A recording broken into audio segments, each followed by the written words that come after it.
கர்த்தரும் இரட்சகருமாகிய இயேசு கிறிஸ்துவின் இனிய நாமத்தினால் இம்மானுவேல் விசுவாச ஊழியங்கள் வழங்கும் மாறம் ஒரு வருஷம் என்ற தலைப்பில் இந்த 341ஆம் நிகழ்ச்சியில உங்களை சந்திப்பது மிகுந்த மகிழ்ச்சி அடைகிறோம். நாம் நம் வாழ்வில் எதிர்கொள்ளும் சோதனைகளை கர்த்தரின் துணை கொண்டு வெல்வோம், கர்த்தரின் ஆசீர்வாதத்தை பெற்றுக்கொள்வோம். இந்த நிகழ்ச்சி உங்க நண்பர்களுக்கும் உறவினர்களுக்கும் அறிமுகப்படுத்துங்கள். கர்த்தர் தாமே உங்களை ஆசீர்வதிப்பாராக. ஆமேன். அனைவருக்கும் வணக்கம். இந்த ஆராசனம், அவர் என்னை சோதித்த பின் பொன்னாக விளங்குவேன். யோபு 23:10 பின்பாகம். When he has tried me, I shall come out as gold. Job 23:10 back portion. Thank you.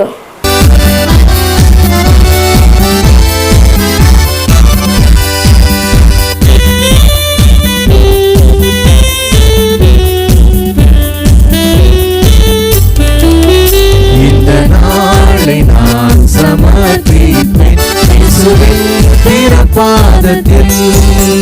இந்த நாளை நான் சமர்ப்பிப்பேன் இயேசுவின் திருப்பாதத்தில். காலை முதல் மாலை வரை காக்கும் கர்த்தர் நமது இயேசு.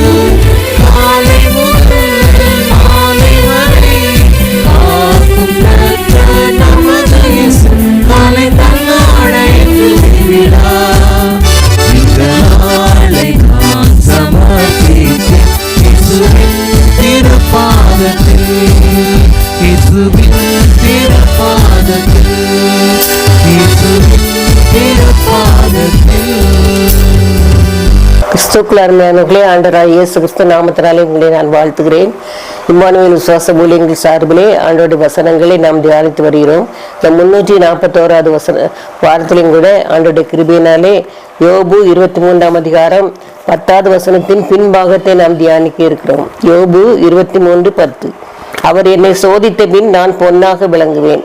அவர் என்னை சோதித்த பின் நான் பொன்னாக விளங்குவேன். அநேக நேரங்கள் அந்த உலகத்துல நமக்கு பிரச்சனைகள் வரும்போது மற்றவர்கள் நம்மை நியாயமில்லாமல் வேண்டுமென்றே குற்றம் சாட்டும் பொழுது நம்முடைய மனதிலே வரக்கூடிய ஒரு வசனம் இந்த வசனம். யாராவது தப்பா நம்ம சொல்லிட்டாங்கன்னு சொன்னா, இந்த வார்த்தையை நான் கூட அநேக நேரங்கள் இந்த வார்த்தையை சொல்லியிருக்கேன். என் இயேசுக்கு தெரியும் எல்லாம், அவர் என்னை சோதித்தபின் நான் பொன்னாக விளங்குவேன் அப்படின்னு சொல்லி நான் கூட சில நேரங்களில் சொல்வேன். ஏன்னு சொன்னா அதுக்கு மேல நம்மளால சொல்றதுக்கு எதுவுமே இல்லை. ஏன்னா நான் செய்யறது ஆண்டவருக்கு தெரியும்.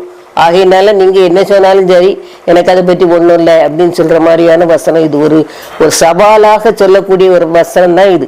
பாருங்க, மின்னுவதெல்லாம் பொண்ணல்ல அப்படின்னு சொல்லி சொல்லுவாங்க. எல்லாம் மின்னக்கூடிய காரியங்கள் அநேக இருக்கு. நட்சத்திரங்கள் மின்னுது, அதே சமயத்துல நம்முடைய தங்கம் மின்னுது, அதே மாதிரி கண்ணாடி கற்கள் மின்னுது.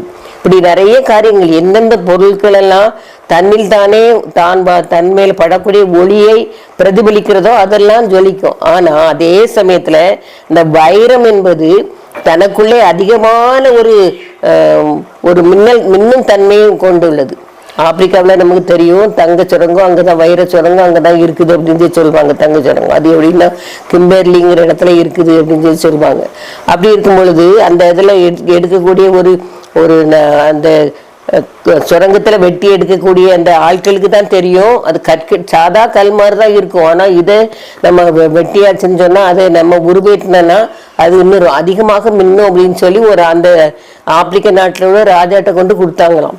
அவர் இதை பார்த்துட்டு, என்னப்பா வெறும் கல் மாதிரி இருக்கு, இதை கொண்டு தந்திருக்கீங்களே மெனக்கிட்டுனோன்னு. இல்லை ராஜா, இது ரொம்ப விலையேறப்பட்டது, நீங்க அதை சரியான ஆட்கள் கையில கொடுத்தீங்கன்னா அதை பட்டத்தீட்டு தருவாங்க, நீங்க பாருங்க அப்படின்னு சொன்ன உடனே அவரு சரின்னு சொல்லி ஒரு வைரத்தை பட்டத்தீட்டக்கூடியவங்க கையில கொடுத்தாங்க. அவங்ககிட்ட கொடுத்துட்டவங்க கொஞ்ச நாள் கழிச்சு கொண்டு பார்த்தாச்சுன்னா அது அப்படி பிரகாசிச்சு. அவருக்கு ரொம்ப ஆச்சரியமா இருந்துச்சான்.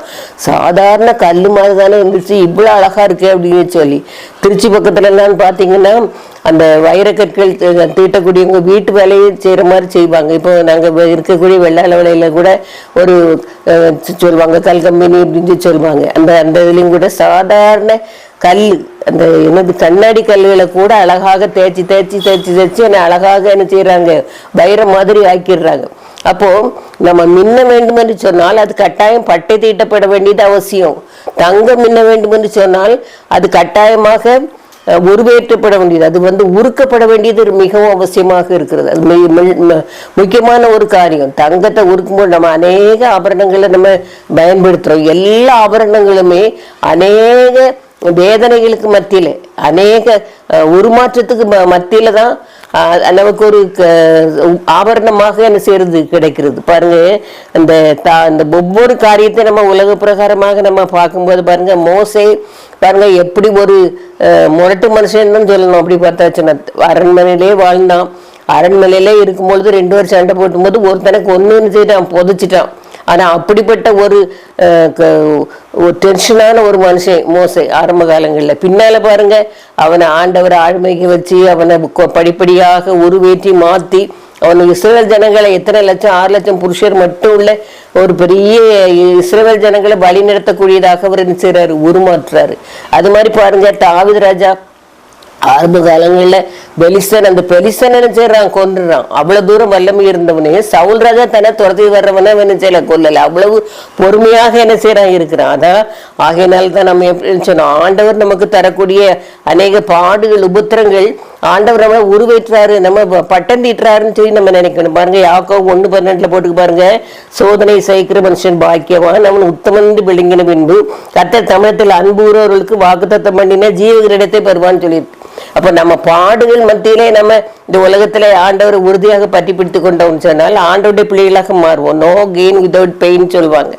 எந்த விதமான வலி இல்லாம நமக்கு எந்த லாபமே என்ன செய்யாது இருக்காது. ஆகையினால ஆண்டவருடைய பிள்ளையா தான் இருக்கு. ஆனா எனக்கு ரொம்ப கஷ்டமா இருக்கு, ரொம்ப பாடுகளை அனுபவிக்குன்னு சொன்னா சந்தேகமே இல்லை, நீங்க உண்மையாகவே ஆண்டவருடைய பிள்ளைகள் தான். ஆண்டவருடைய பார்வையில தங்கமாக மின்பதற்கு ஆண்டவர் உங்களுக்கு இந்த பாடுகளை அனுபவித்திருக்கிறார் என்பதை நீங்க உறுதியாக நம்ப வேண்டும். அப்படிப்பட்ட ஒரு நம்பிக்கையோட வாழத்தக்கதாக ஆண்டவர் நமக்கு உதவி செய்வாராக. ஆமென். சத்திய வேதம் பக்தரின் கீதம் சுத்தர்கள் போகும் பாதை